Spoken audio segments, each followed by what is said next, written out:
All right. Let's do one more, yes, by all means.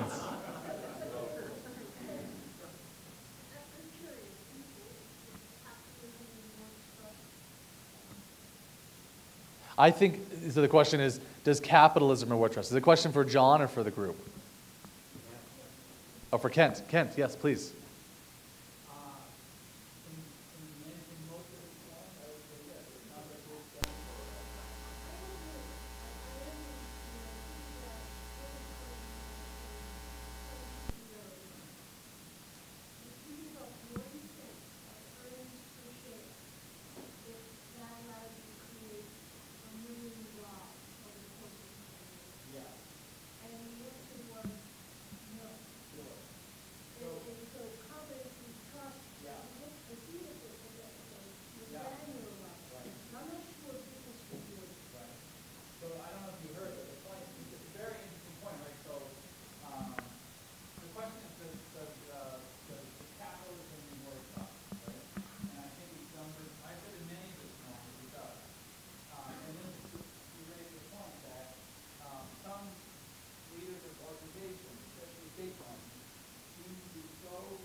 Great case study in that is Southwest Airlines, right?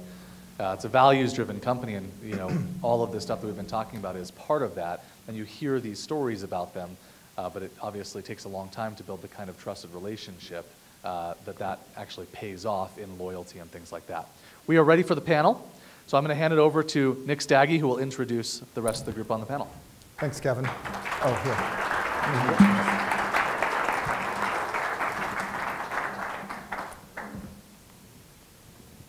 All right. Can you guys hear me okay? Good. Thanks, Brandon. Thanks. Thumbs up. So Reebok is charging into the running space, and they're doing this with the help of a new innovative shoe and technology called the Float Ride. If you guys haven't heard of this in the last 6 hours, you're living in a cave. But in January, Reebok and Experticity partnered together to help bring this to life and to help roll this into market. And I'd like to introduce you into the Reebok team and one of our Reebok elites that helped make this happen. So James and Dave from Reebok, if you want to come on up, and Katie. James over here is the head of Reebok Run and the head of marketing for Reebok Run. And Dave is the associate manager for Reebok Run. And then Katie is one of our very own experts. She comes to us from the New York Roadrunners and from the Brooklyn Running Shoe Company. And she found her way up on stage amongst tens of thousands of experts that applied to interact with Reebok and essentially get to this point. So we'll walk through the details here in the next hour or so. And please, if you guys have questions, we have time at the end, but we're also okay if you want to jump up and ask, and let's make this interactive. So we can sit down in these super sweet chairs. I didn't bring my monocle, but... I was expecting a bar stool or something, but I don't know if I should lean back or sit forward. Okay, so James, Reebok has had a really long run within the running space. You guys established your first running shoe in 1909, but in recent years, not so much. Talk to us about what's fueling this reemergence back into the run space and what your plans are within run. Where do you see yourself? Okay, so very simply, we do have a heritage, but it's a real heritage. Back in the day, born out of the UK, really before we were called Reebok, so Foster and Sons, which was a shoemaker in Bolton, United Kingdom. And then as Reebok, we were pretty big in the 80s.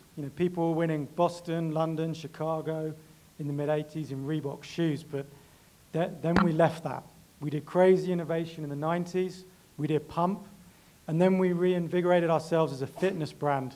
You'll have seen CrossFit, I'm sure, Spartan Race, really at that spear and that sharp edge of tough fitness. But we need to position ourselves within the running category. So very simply, twofold. Running is the biggest fitness activity there is in the world. Everybody runs, and they use it in a varied way, both within running and within their fitness regime. And secondly, you won't be credible as a running brand, and you actually won't have stretch across footwear unless you bring cushioning innovation into running shoes and through running shoes. So singular goal was that we needed to be credible again with a cushioning technology. We're part of the Adidas group. For those of you who've seen what's happened in the last 3 or 4 years, Boost has been a huge driver of the global market and of Adidas's resurgence. And we need to replicate something like that. And being completely frank, our float ride technology is operating in that similar place, and we need to regain and earn and continue gaining that respect and authenticity and credibility in the cushioning platform of float ride. Yeah. So you don't have a small task in front of you. No, we have a demanding German-Danish CEO that likes us to run a long way very quickly. Yeah, fair enough. Okay, so Katie,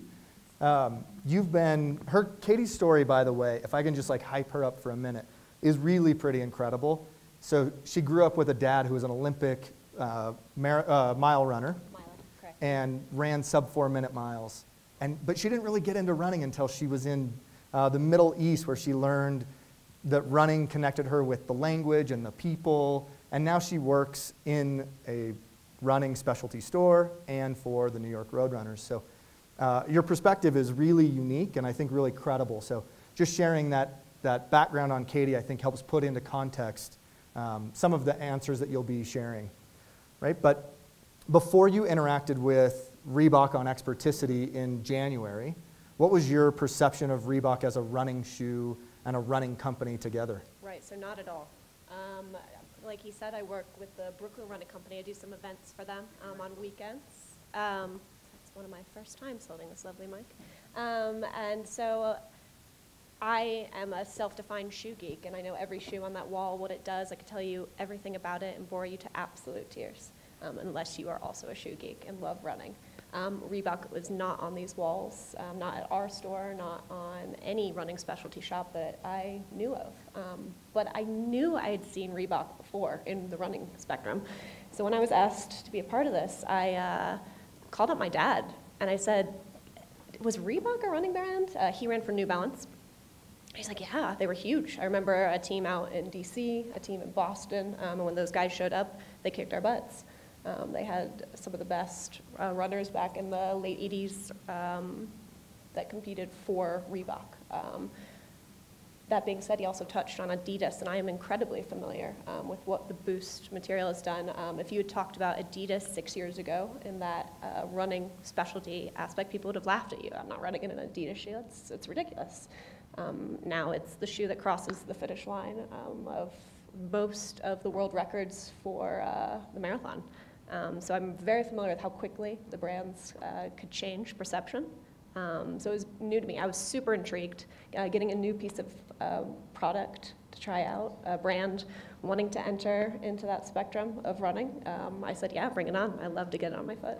Great. And you'd actually never run in a Reebok shoe before? Never run in a Reebok shoe before. Never even put one on. She shared some Yeah. photos of us where she's running at like 5 years old with her dad. So. Yeah, I did. Great. Okay. James or Dave, whoever wants to take this. I think, Dave, maybe you're the guy for us. But talk to us about what's so great about this shoe and why Reebok is really excited, not only about the shoe, but about the technology and how that's pushing you guys into saying, we can make this more than just one SKU. We can make this about a technology or about running. Sure. Well, the shoe itself is very striking, different from other runners, as you can see. Kind of resembles that Boost material that's on Nick's shoe over here, but the cushion itself is super responsive, along with the knit upper and the molded cup on the back. It allows a certain amount of comfort that transitions to that foam at the bottom that you're missing from a lot of your traditional running shoes. So our approach here was, we're not big in running. Let's lead with a product that is striking, that's going to grab people's attention and try to reignite that flame within the Reebok brand. And from here, we can start to transition some of our other running product to this consumer who hasn't considered us in this space before. And Float Ride was kind of our lever back into that community. And we see it paying off with influencers like Katie here, people that we would have never connected with before Experticity. So as you look at the shoe and the technology to help you reignite into run, just the shoe by itself doesn't get you there, right? Just the technology by itself doesn't get you there. Reebok has to have a strategy in place to bring this to life, to go to market. So how did you guys use this shoe to determine what your go-to-market strategy was, and what were your key pillars that you were focused on to really make sure that you leverage this to tell your story about running? Yeah. So the key pillars were, obviously, credibility of the cushioning is critical. And we sat around, well, I joined Global 2.5 years ago. We had this technology. We had the opportunity to own it as proprietary technology. And we were basically looking at a lot of testing, and it was really performing. So the first decision was, do we truly believe in this? And by truly believing in it, it means buying the rights to it and laying down a couple of $1 million to have that for 3 or 4 years so that no other competitor can have it. We were then seeing great testing of the product, and everyone in our building, our CEO, maybe for want of a better word, traditional running and marketeers were saying, this is awesome. We can make claims. We can show that it's responsive, it's well cushioned, it's outperforming the major competition. And we just took a step back and said, no consumer's going to believe any claim we make, especially about a running shoe. They're just going to think we fixed the tests.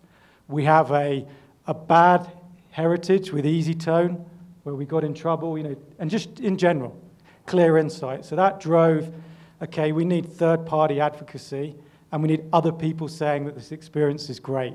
And really, that was 4 lanes. The strategy broke down into 4 lanes. One was Runner's World. We need the third-party awards and endorsements. So we went hard against their product testing team. And in the last month or 2, we've won Best Debut on Float Ride. And it's not an award you can buy. You can't just put pressure to get them. What you can do is work really, really early with their product testing team to influence the sort of material information explanation we needed to take to them to do the testing. Mm-hmm. So that was one, the third-party Runner's World. Second was distribution. We need to be back in specialist distribution because that's where consumers see advocacy. That was tough. We weren't getting it listed. So number 3 was the influencers. The influencers that we didn't have, which is where we reached out to Experticity, where we need this group of third party that are actually going to say, this is a great experience. The 4th was our partnership. So we'd signed Ragnar. So making the absolute focus of that partnership the franchise footwear of Float Ride, and those ambassadors and that community and trialing the product with that environment. So those were the 4 prongs of the strategy, which was all about a critical mass of people sharing the experience of floating through your run and the experience of the float ride cushioning technology. And all of those lanes centered around credibility, authenticity, coming from the voice of someone who is not paid to say something, but it's coming from a place of real experience. Yeah, absolutely. And it's an internal challenge as much as anything. So you've got people who are making product, people who work on Reebok, that don't like to hear, that consumers do not care. Consumers don't care and they're not going to believe us. So there was an internal education here that unless we stick and invest in this sort of strategy, we're not going to make any traction. And actually in the building, we were all aware of the CrossFit example, that CrossFit works because the community created the Nano, not because Reebok said it had a great functional fitness shoe. Mm-hmm. So even today, I, the team, have to work hard at convincing internal management that, we need to stick with this. And we shouldn't now be accelerating with more traditional assets or icons and getting payback quicker. But this is the only way you're going to have something sustainable over 5 years. And so Reebok uses Experticity to help fill one of those lanes with the influencer marketing world.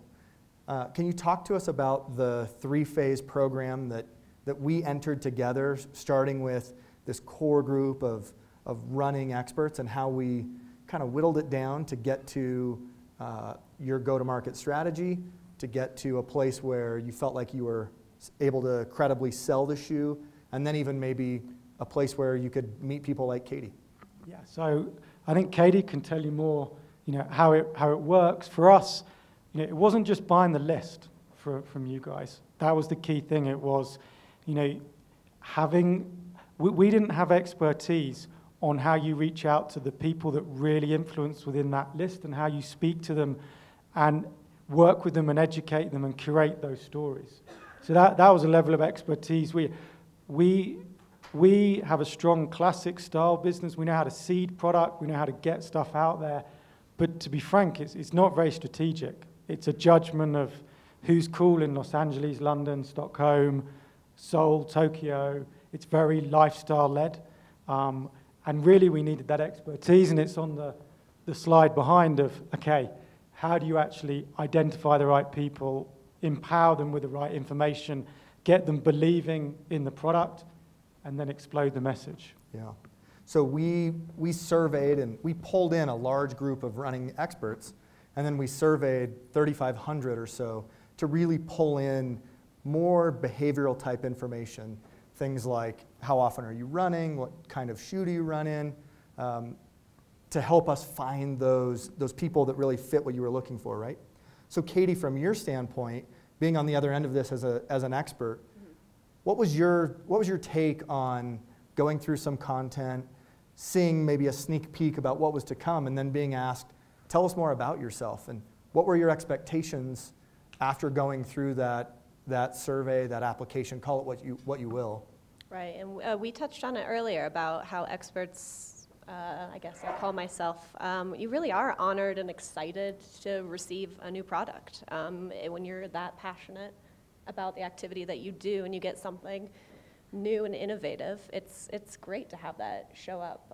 And I ship all of my mail, since I live in a small one-bedroom apartment in Brooklyn, to the running store. I have no doorman, so it all shows up there. And I had all of my other running friends around when I'm opening this. Like, well, what is that? That's cool. I want that. I'm like, well, you can't have it. It's not out yet. Yeah. So it's kind of fun putting it on your feet, walking around fashion-forward Brooklyn and getting compliments. That's a really cool looking shoe. It's fun. Yeah. That's a piece I think that Kristen talked a little bit about, is how you acknowledge and recognize people. And tell us, how did that really make you feel, knowing that you had something before the public had access to it? Right. And quite frankly, even before the public had access to knowing it even existed or was coming down the pipeline. Right. So can you just go into a little more detail about how that? Yeah, and so watching the videos that came out that gave little sneak peeks, they're really neat and fun. They just gave kind of flashes of the shoe, and you like get sort of an idea of what's about to come out. And I'm very familiar with shoes that are on the market right now, and I'm going, oh, that kind of looks like this. I wonder if it'll fit like this shoe, or oh, that seems a little different. Wonder how it's going to feel as far as responsiveness or cushioning levels. It was really fun to like kind of play a bit of a fun guessing waiting game to see what it was all about. It was like a good hype build up to this product coming out.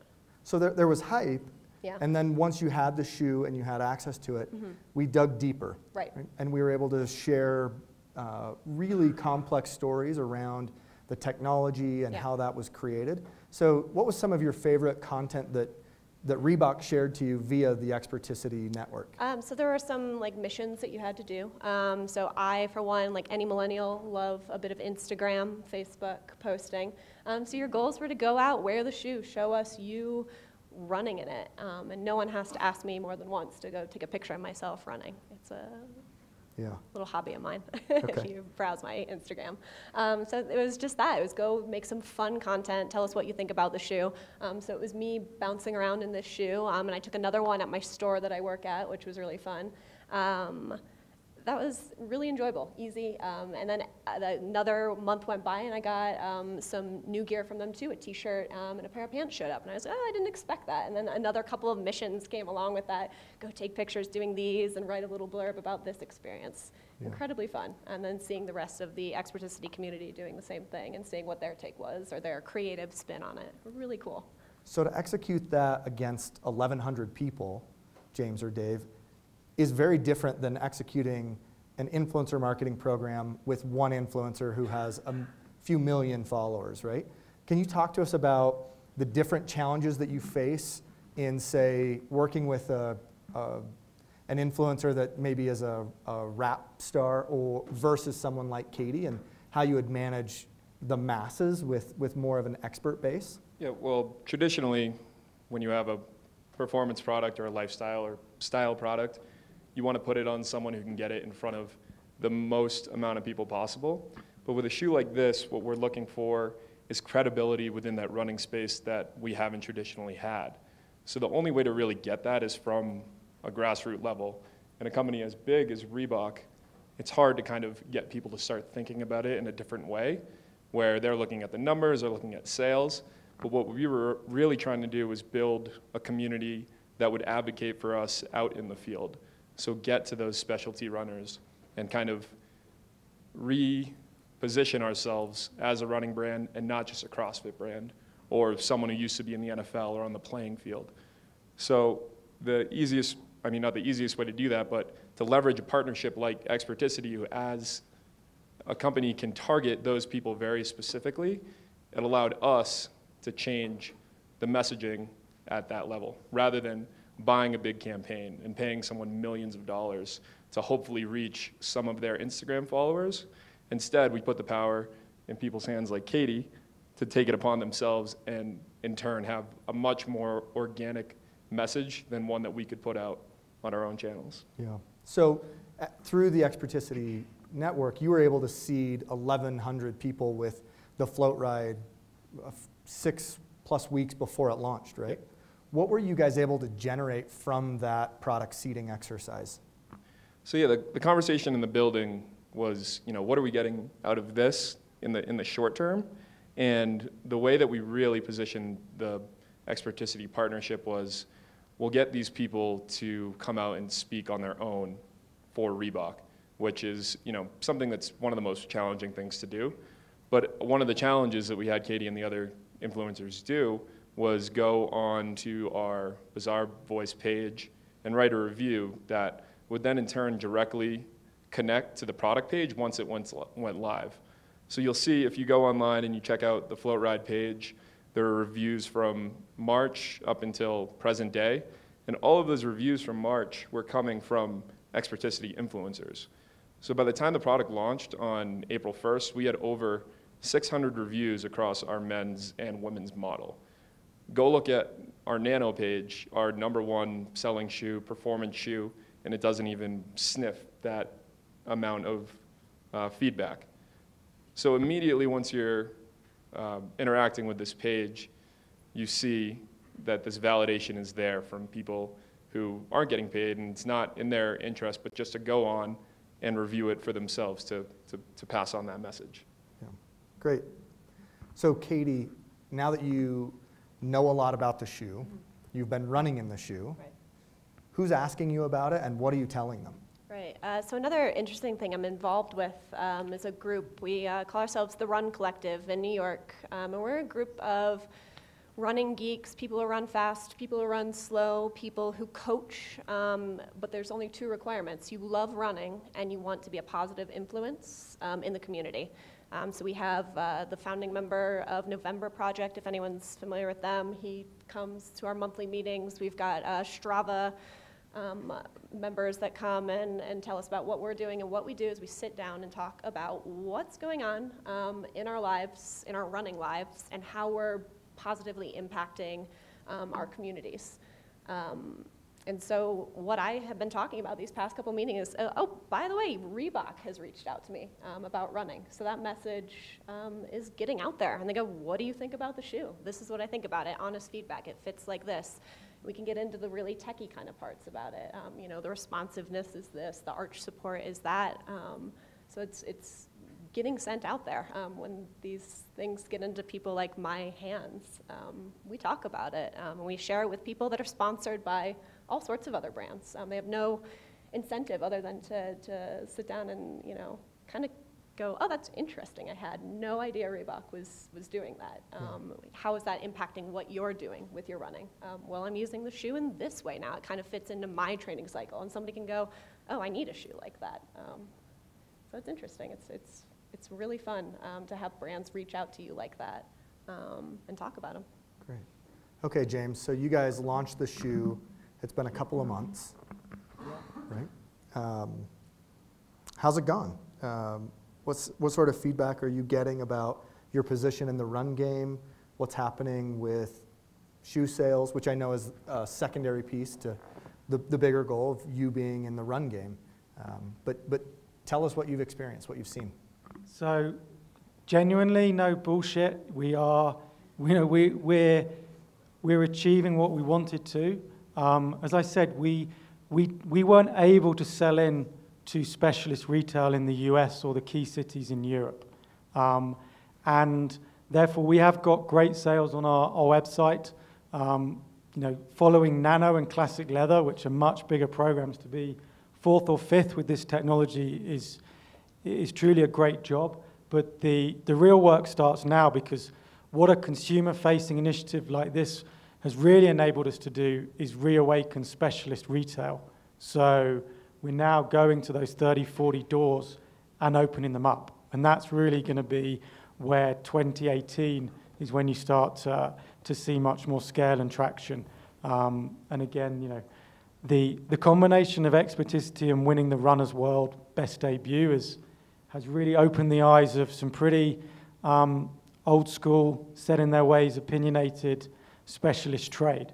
And I think the other thing we've seen is positive, but we need to be careful on managing it, is that the market is shifting. The market is undoubtedly shifting, and consumers look for that fusion of performance and style, and we have a shoe here that's doing that.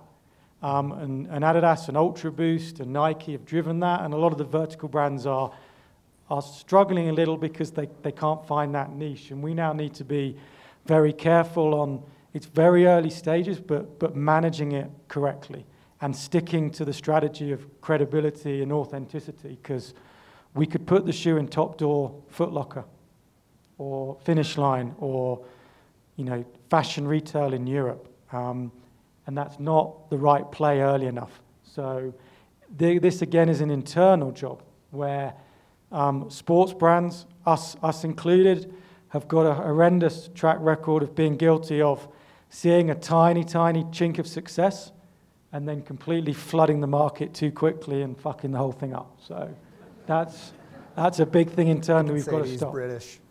It's fine. So that's really insightful, and you've told me multiple times, hey, we're in this for the long haul. We're not. Dave, an hour ago, was telling me, like, we're not here to sell 10,000 shoes. We're here to position Reebok and Run. We're here to position the float ride technology as the platform. And you've hinted a little bit at what is in the future, but can you peel back the curtains at all and give us a little insight into what you're thinking is next and how you're going to attack the next step? Yeah, of course. I mean, I can, basic answer here is that what we're trying to do is not drastically original. So therefore, I'm not giving anything away to give a sort of 4-year product life cycle. It's that the running market brings innovation in cushioning. And when you've established that with credibility and authenticity and an element of innovation and style, that technology can then spread very quickly cross-category. So the vast majority of people in a gym and in a training environment are wearing running shoes, and then you're wearing Nomads, which is when you have something like Boost, and it's there for 3 years, you can get your trendy kids in Originals to give it a treatment that's spot on for the market. And that's what's driving the global market. That's your After Air. That's the biggest selling shoe in the US and the world. So, as I say, right now, we must stick to the authenticity of the cushioning and the credibility experience, but by 2019, 2020, that allows you to then spread that technology across the full spectrum of your performance and style offer in the right way, because in the US increasingly, but even more so across the world, performance innovation is stylish. The heritage leather, Stan Smith, classic business, it only has it has a window where it goes on and off, but the Nike model, the Boost, Nomad, that's the one that stays for all time. And you need to position yourself there by having credible product innovations, technologies that you then treat in the right way across the spectrum of your product. Okay, thank you for that. So we have 10 minutes or so. What questions does the audience have? How can we clarify some things here? Yeah? How much of your success do you, if you would have done the same model but not done the pre-release seeding but done it at launch, how much of a variable would that have been? How much do you attribute to the pre-release buzz that you created? A lot to the pre-release. So because it generated the interest, the reviews, the recommendation, and that really drove the e-com business, and also got specialist retail talk, because one thing we didn't touch on is we went hard at Experticity to give us access to people in those communities. One of the insights we were given that, yes, this is online, but 7 out of 10 conversations are in an offline world. So we can never know 100%, but being in the conversations of the run groups at Running Specialist or the top stores at Dick's or Academy in terms of the staff, and then equally the ambassador network at Ragnar and all of that pre-interest and sale, I feel is what got us out of the gate. And if we hadn't had that and just launched on .com, on our own .com, I genuinely think we could have been nowhere. Could have just been, a tree falling in the wood. So, Katie, you talked about the advantages and the connection that you felt getting the shoe pre-release. Would that have changed your perception had you got it knowing you could go into a specialty run store or Reebok.com and buy the shoe? Absolutely, yeah. Getting special access to something new makes you feel valued, like your opinion is going to be under a smaller microscope, basically, that it's not just out there to the general public and all of these reviews sort of floating in, that they've gone out and Experticity, took the time to find people that they really wanted opinions from. So that made me feel like it was worth my while. You must have, at some level, been worried about, well, what if it isn't well received? What about the negative stuff? And how, when it comes, how are we going to adapt to that? How scary was that? How do you balance, how do you think about the other side of authenticity that is the criticism, of course, that will come back also, and adapting to that? Yeah, you're worried. It might sound a strange answer, Tom. We're conscious that we haven't had a lot of negative feedback on the shoe, which actually we were kind of hoping that there would be some because it would be more authentic and genuine. And we had a plan in place that we would then share our responses on the website and within the creation process of what we were changing within the shoe. So the plan was that by putting limited pairages in, by putting 35, 40,000 pairs in the global market, a failed launch isn't really a big, you've lost a couple of million marketing bucks, arguably, but it's not a failed launch, and therefore you'd have gone into a phase of using that experience to effectively relaunch the 2018 product with a storyline about what you've changed and what you've tweaked. So we kind of had that phase two. And you know, we now, I think we're looking for more of those relationships with the network and the people we've identified to actually try and add that to some of our storytelling in 2018. Did you institute some pro flow in order to get the review, or are these just strictly out of the goodness of their own heart that the people who received the product provided a review? Do you want to take it, David? Well, engaging with the users on the Experticity platform, it was one of the challenges put to them. So it was go out, run in the shoe for a while, come back and tell us what you think, negative or positive. So it was set up in a very survey-like way, but the same type of survey that a regular consumer would come and review a product online. And incentives are for follow-up. Was there like a bonus to have provided a review or anything like that? No, I mean, from our side, we don't really know how the platform works as well as Experticity does. From our side, it was let's just put it out there and see how many people actually go and respond. It wasn't like you have to do this or you're not going to be getting your discount on Reebok.com or you're not going to be considered for future programs. It was more, honestly, tell us how you feel. And they weren't all positive reviews, but the vast majority of them were, which worked out in our favor. And I'll say as a former client, it felt like for a long time Experticity was building every campaign in its own little silo. And the expert experience, we were kind of asking them to piece things together. And what we did with Reebok was we laid out the vision and what the program was and said, hey, we're going to go through this process, and as you get shoes, we're going to ask you to post content. We're going to ask you to give us feedback. We're going to ask you to give reviews. We did not get 100%. We did not get 50% of people doing that back. But what we got was some pretty great, honest feedback from a meaningful number of people. So just by stitching it together that way and giving the expert more of more visibility into what we were asking, start, middle, and end, we believe that's one reason why we saw a better sort of engagement than maybe you would typically expect. But I think the other part is people were really excited about their experience and the shoe and the content that Reebok had built. So there's a lot of things that go into play there. But from Experticity's standpoint, there was no extra boost or kicker that if you post content or you generate a review, we'll do A, B, or C for you. Yeah, Jimmy. So you guys threw out the initial call to action on running the shoe, tell us what you think, with a review. Now that you've had the launch with the shoe, have you continued to do stuff with those people that you reached out to at first? We plan to.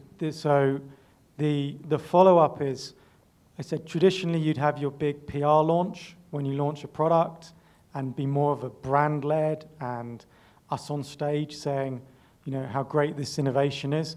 The plan now is to have more smaller events that use those influencers and advocates to fuel those events. So a simple example is our Union Square store in New York. We had a Runners World event, and then we brought in our influencers and advocates around that, because then that just feels much more real and authentic. So we'll create little hubs and use them to fuel more of our traditional grassroots, run club, in-store events type approach. And as I said, we've now got distribution where you can do that as well in specialist retail. So Jimmy, you have a chance to beat them to the punch with Dylan on your second round with him. One laugh in the room. That was perfect. It's the only laugh that mattered, though. It's fine. Yeah. By taking this approach, by seeding the market the way it did that help you gain additional placement run specially early on? Yes, yes. I think I said this was as much, in terms of KPIs, the re-engagement of run specialty was as important as anything. It's all about consumer, but in this particular, especially in the US, that customer didn't believe us. So, as I said, targeting people that were in their store, and then two things that complemented that. We really dialed up our activation at Ragnar races that are linked to a key run specialty.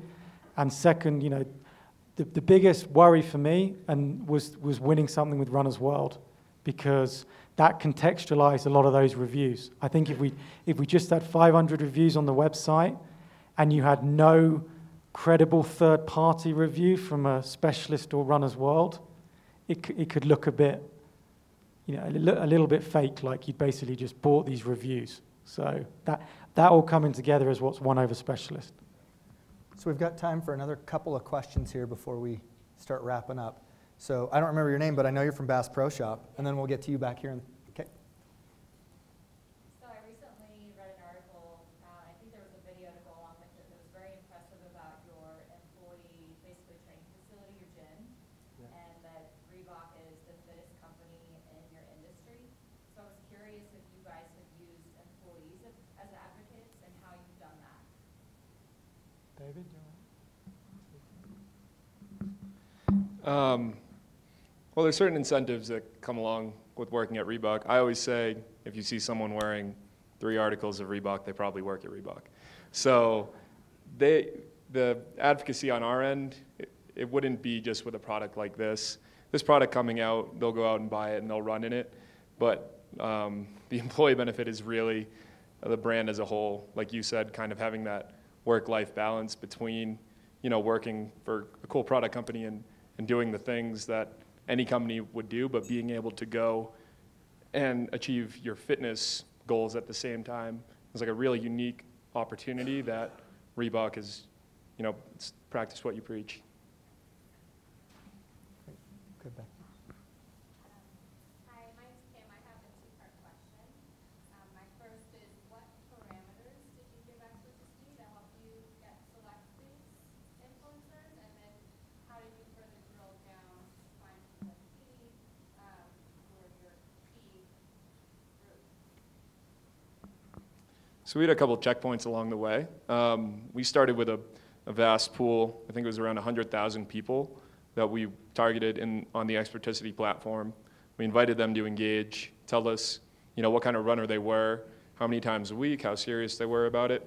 From there, we narrowed it down again to about 7,000, gave them content on the shoe, asked them if they would be interested in trying it, if they were to be selected, how would they use it, and so on and so forth. So we ended up with starting at 100,000, taking it through that funnel until we had about 1,100 people that we truly believed were experts trying on our shoe and going out in their local run communities and having it be visible where we thought it would be best. And from an Experticity standpoint, we use a lot of site behavior. So what are the credentials that got you into the site? What is your behavior on site? Are you engaging with other brands in the running space? How long have you been an expert? And so we were able to kind of narrow it down from 1 million members to 100,000. And then, as Dave said, we worked really closely with Reebok to dig deeper. And in fact, we asked every applicant to give us 35 more pieces of information about themselves. Things like their story. It's how we learned about Katie's story. Things like how many miles they run or what shoes they're running in, what brands they're running in. So we worked really closely with them to identify those people. And we didn't instantly get to the 1,100. But as you start siphoning through that data, there becomes a fairly clear line of like, okay, these are the upper echelon, and then these people are still really good, but they're just not as good. And so then we presented that case back to James and his team, and we maybe shuffled a few players around here and there, but I think we got to that process pretty quickly.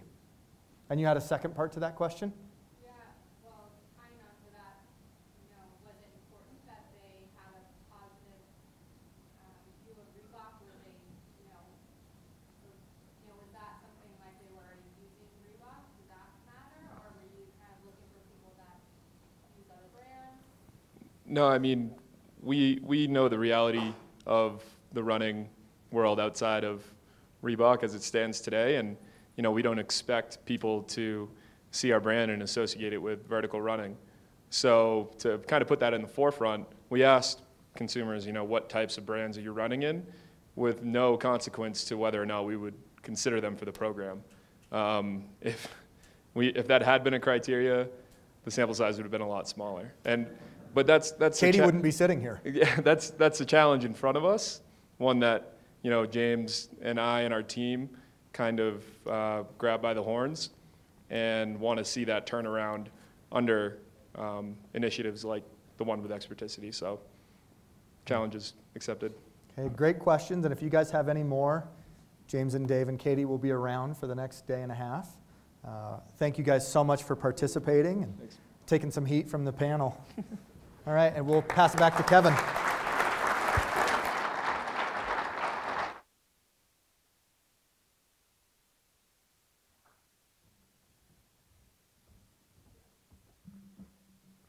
Okay. It's on? I will figure this out. It is on. Okay. Katie, James, Dave, thank you so much for sharing the story. Such an interesting product launch. I'm reminded as I've been sitting through the content today of a conversation that I had right after I joined the company. I went with a couple of folks from our sales team and met with a potential client. Now a client. But at that point, a potential client. And the VP of marketing for this brand, pretty large brand, said, after the end of our discussion, said, gosh, it's so interesting. We spend so much time and energy as marketers taking people by the hand and leading them through every stage of the marketing funnel, all the way down to purchase. And it's so sophisticated and it's so scientific. And then we believe that there's this other part of the funnel that comes out the other side, which is advocacy. And we don't do a darn thing. Nothing.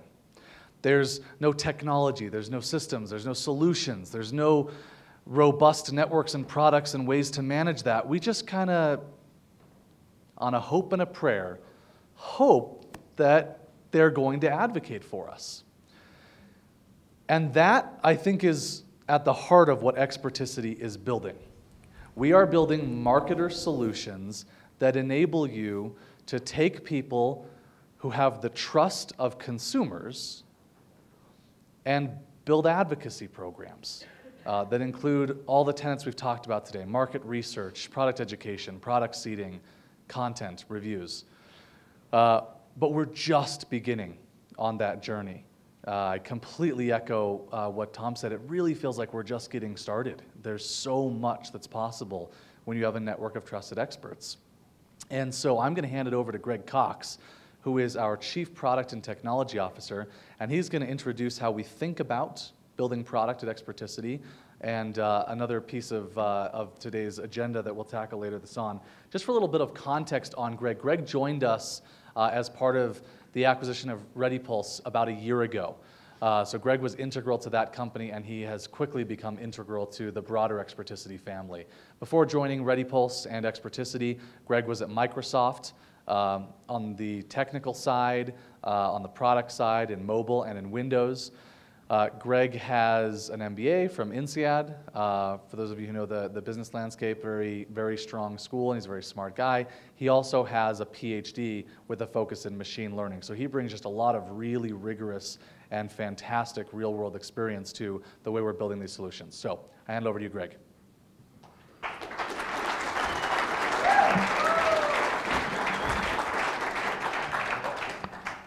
Well, thank you, Kevin. So I saw Kevin had a movie reference in his talk, and I thought I had to one-up him. And now I feel bad after that great introduction. But if anybody doesn't recognize this, it's a shot from the movie Mad Max Fury Road, which came out just a few months before I started working with ReadyPulse. And one night at ReadyPulse, we were thinking about ad technology, and specifically what the consumer view of ad technology must be. And this is the picture that came into my mind. With the privacy concerns, with user hostile ads, and we were talking in particular right then, it was ad blocking was on the rise. We were talking about that, and it really feels from a consumer perspective like there's so much of this scary machinery coming towards you, people trying to sell you their products. So this is what I thought of. But marketing isn't about that. And I actually don't have a clicker, so I can't advance the slides. Oh.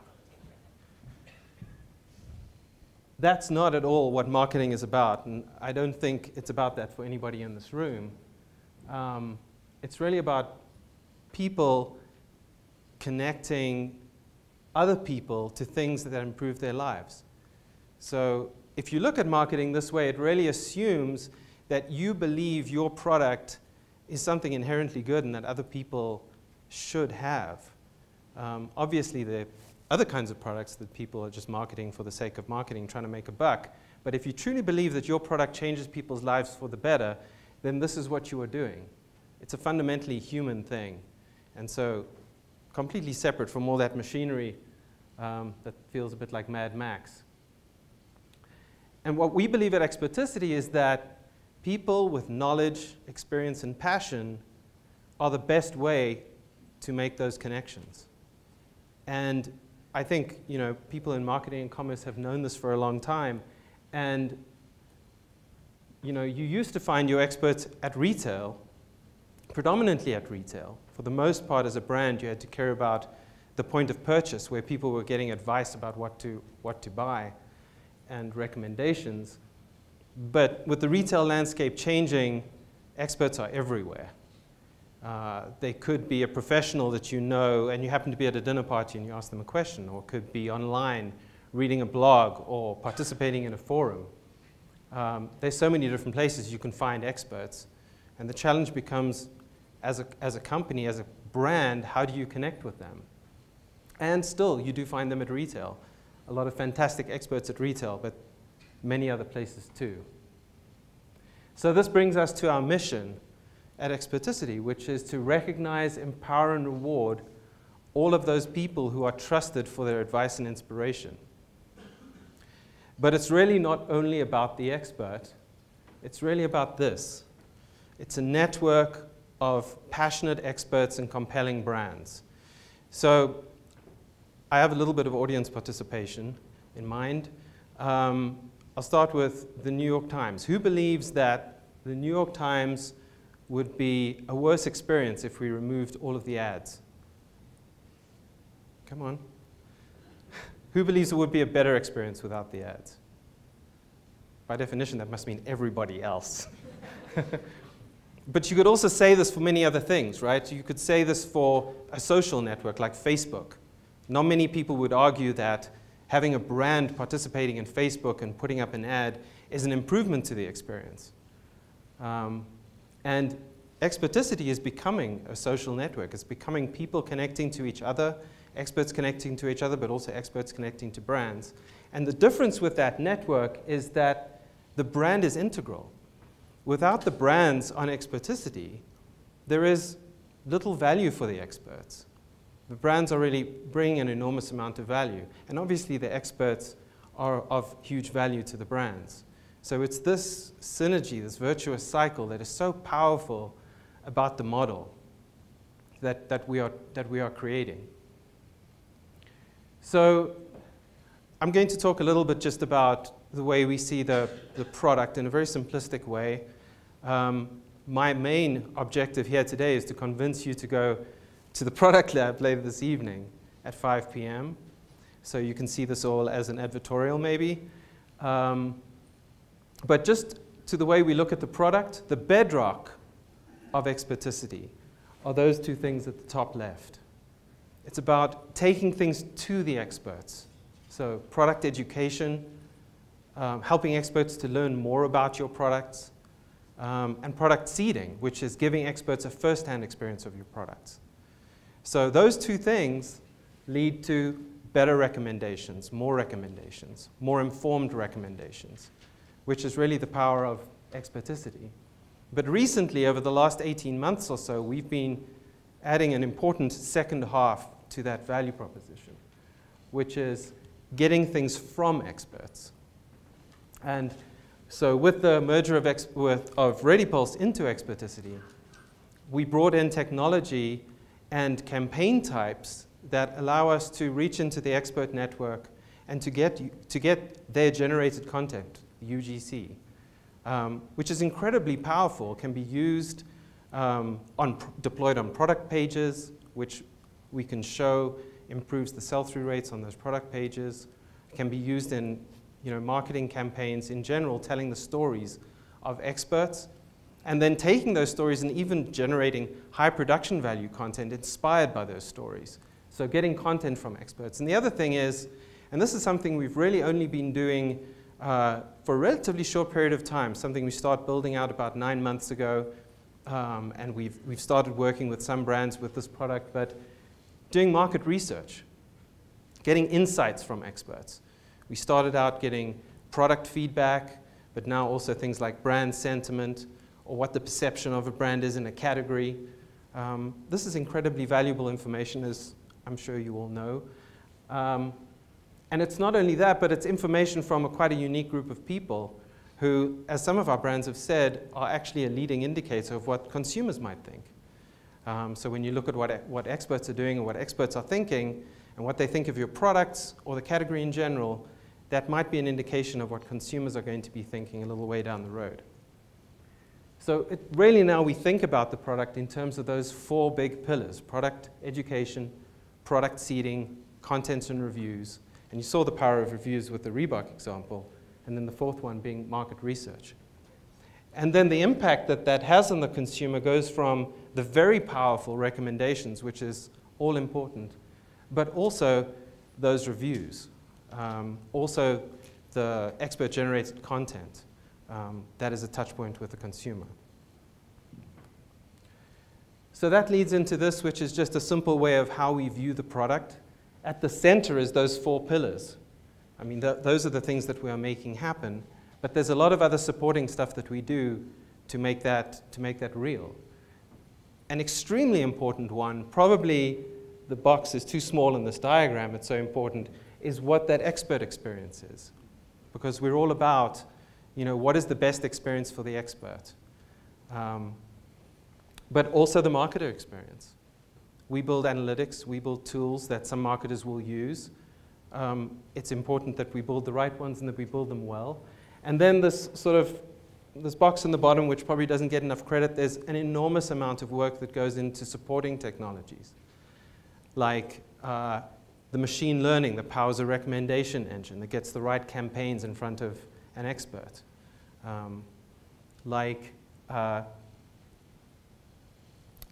So many different things which are left my brain right now. But analytics, for example, the very important process of big data, of getting so much information and distilling it down into the things that are most important for you to see. So that's a loose framework for the product, and I would love to talk to anybody later on during the product lab, but also after this, if you're on mountain biking. But now what I want to do is I just want to talk a little bit about what are the things that we are thinking about for the future. So not so much specific product, but what are the things that we have in mind when we think about where this is all going. And there are 4 different areas. The first is personalization. So every expert is unique, and over time we want to get better and better at treating them that way. So a great example, which you could learn more about at the machine learning booth, is smart recommendations. So like I said before, how do we get the right content in front of the right experts and keep them engaged? But it's not only that, it's in general with our content. Right now, we give similar content to each expert. How can we make the content more adaptable to the expert? It's not only the expert. So how can we make your experience as a marketer more personalized? Give you the analytics specifically that you need for the next action you need to take. Give you the deeper brand insights that are specific to your business. So personalization is an extremely important part of what we're thinking about. And my little ad for the client experience booth. So then another one is product centricity. Turns out people love products. And experts love products even more. So when we did big experiments, like you may have heard of the Run project, if you'd like to hear more about that, it's at the Expert Experience booth. But if experiments that we do like that have taught us that content that is product-centric, that talks about product, that leads the conversation from a product, is just much more effective at pulling people in because it's specific and they're really interested in that more than something more generic. So product-centric learning, but also some of the things that we need to power this, like better catalog integration with your e-commerce systems so that we can have access to your product information and get that in front of experts. So the next one, I just have to do a little bit of preamble. So if you think about those things, investing hundreds of hours on a single piece of content, learning and building knowledge, repeatedly completing assessments, continuously striving to improve expertise, there's a place in an industry where people do this by choice and even pay to do it because they're so excited about doing it. And that's this world, the world of interactive content or gaming. So this is not what the next expert experience will look like. But it's just a world that we can learn from. Not that we would want to make Experticity into a game. That's not the idea. But looking into some of the vast learning that's happened over decades in making more and more compelling interactive content, how can we bring that learning into Experticity, into the way we develop content, but also the way we do marketing? So thinking about learning from the point of view of informing, assessing, and rewarding. We have aspects of this today. If you think about, if you've seen the head-to-head type of campaign where two experts can compete with each other, completing a quiz, getting a result, and then being on a leaderboard, that's the most engaged with thing that we have on Experticity. And it's for this reason, it's entertaining. So how can we bring more entertainment, more fun to what we're doing? And not only to the expert experience, but thinking about the tools that we build, how can we just make them more fun to use? How can we make it more compelling for you to come back to those tools over time? And then the final one is intelligent scale. So a lot of the things that we're doing, this is a little bit more dry, but a lot of the things that we're doing involve incredible scale. If you think about the credentials that we are building for experts, a very important part of our network is the fact that you should be able to reach into it and find an expert and say, I completely understand why that person is an expert. So over time, we're building more and more technology and user experiences to build those credentials. Allowing people to build their own profile, making those profiles public is an important part of that.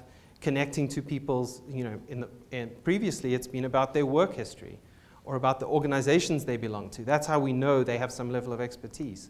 But up-leveling that over time, so it's not only about where they work, it's about their accomplishments. If you're a runner, it's about the marathons you've completed. But if you think about that problem, if you think about all the different categories of sports, for example, or other things, and all the different kinds of accomplishments that you have to represent, all the specific events that you have to represent. This is a very large-scale problem, which will involve some machine learning and some human participation to make it all work. So that's a very exciting problem to work on. It makes it easier for us to hire engineers. But it's not only that, it's also thinking about content. You know, content is this massive gushing river that's flowing past us all the time. Picking out what is the right piece of content that you should use, or the best piece of content, is another massive scale problem that's only going to get more challenging over time. So what are the technologies that we can use to make that easier? And there are things that we've worked on in ReadyPulse, and there are things that we are building in Experticity, and there's more that we'll do to solve, you know, all of these scale problems. So for targeting, the client experience booth will be talking a little about how they do intelligent targeting and how the targeting experience will work. There's an expert credential booth where you can find out more about the work we're doing to credential experts, which is very interesting. I'd really recommend checking them out. So here's the product lab, 5 different booths. There's the expert credential, which I just mentioned, expert experience, all the aspects of what the expert sees and interacts with, the client experience, what you might use or what our team might use on your behalf, but the tools that we use to create campaigns, see analytics, everything surrounding that. We have a specific booth around machine learning because there's some very interesting stuff we're doing there right now that you may be interested in. And then also Experticity Studios. Now, Experticity Studios is not just a studio. They do produce all this fantastic content, but actually they do much more than that. They do experimentation with new types of user experiences in the content that often end up being part of the products that we build. So they are doing some very interesting, you know, on the edge of the envelope experimentation right now with new kinds of content where we, for example, have surveys and quizzes more integrated into the content. So some very interesting stuff there too. So that's all I have to say. I hope you enjoy the product lab and the rest of these 2 days. Thanks very much.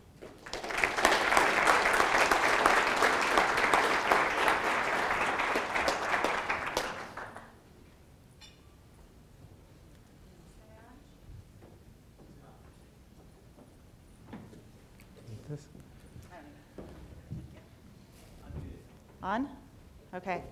All right, so I get to talk about the fun part. Now's where everybody gets to enjoy some fresh air or do an activity. So I'm just going to give a few logistical details for everybody, and then you can be on your merry way. So for those of you who signed up for an activity or booked an activity, we have a couple stations right when you get into this foyer area for the hiking and mountain biking groups. So head over there. There will be a person or a couple people there ready to give you guys instructions on what's next. For those who are enjoying some downtime around the resort, please feel free to do whatever you'd like. Enjoy the beautiful weather, go on your own self-guided hike, find one of the people with the red badge and ask us where are some good places to go for a couple hours, or just hang by the pool, whatever you'd like to do. And then for the product lab specifically, Greg did a great job of explaining some of the things that will be showcased. We have it running from 5 to 7, but it's during a cocktail hour, so please feel free to come. If you're participating in an activity, don't rush to be there at 5. It's a casual environment where you can come in as you please. So we want everyone to have the opportunity to interact with the booth. So please come and enjoy it, but don't feel the pressure to be there right at 5. It's not a formal presentation. It's a bit more of a kind of a trade show type of vibe. So it'll be a great experience. I'm looking forward to everyone getting there. So that's that, and we'll see everyone between, so it's downstairs in the, if you get to the elevator, it'll take you to the lower lobby. It's also called the ski valet. In the wintertime, that's where they put your boots on for you if you're skiing here, and you can't put on your own boots. So, but yeah, so downstairs, and yes, there'll be drinks, and then from there, we'll go straight to dinner once the product lab is over. Any questions? I'm here. Grab anyone with a red badge, we can help you. All right, thank you.